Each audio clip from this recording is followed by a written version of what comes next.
ఏదైనా చెందాలి అంటే అగ్ని ద్వారానే చెందుతుందండి. అగ్నిముఖావై దేవాహ, దేవతలకి ముఖము అగ్ని. కాబట్టి ఆ దేవత విగ్రహం పెట్టి, ఇంద్రుడి విగ్రహం పెట్టి ఇంద్రాయ స్వాహ ఇంద్రుడిని ఎత్తిన పోస్తే అది ఇంద్రుడికి చేరదు. ఇంద్రాయ స్వాహ అని చెప్పి అగ్నిలో వేస్తే అది ఇంద్రుడికి చేరుతుంది. కాబట్టి ఏ దేవతకైనా మనం అగ్ని ద్వారానే సమర్పించాలి. అలా అగ్ని ద్వారా సమర్పించినటువంటి దాన్నే యజ్ఞశేషంగా మనం స్వీకరించాలి. అంతేగాని మన కోసం మనం వండుకుని తింటే అది అన్నం కాదన్నారు, అది పాపం వండుకోవటం అన్నాడు. త్వగం భుజ్యతే పాపమా ఏ పచంచ ఆత్మకారణాలు. మనం మన కోసమని వండుకోకూడదు, భగవంతుడి కోసం వండాలి. మన కోసం మనం వండుకున్నామంటే పాపము వండుకున్నట్టే. ఆడవాళ్ళు కూడా అనుకోకుండానే యజ్ఞకార్యాలు నిర్వహించే వాళ్ళండి. అగ్నిహోత్రంలో ఎసరు వేసేటప్పుడు అగ్నిలో వేసేవాళ్ళు ముందు.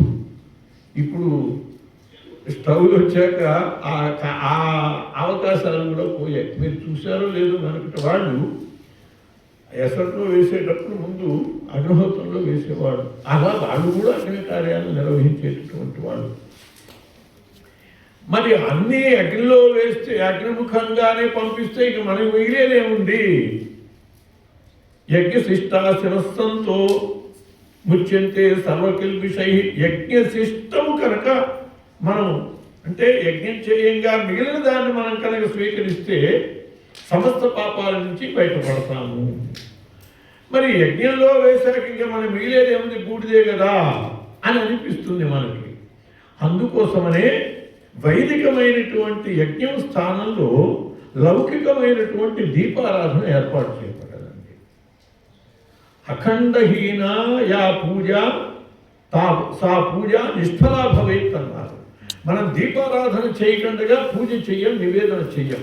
ఎందుకు అంటే దీపారాధన అంటే అగ్ని.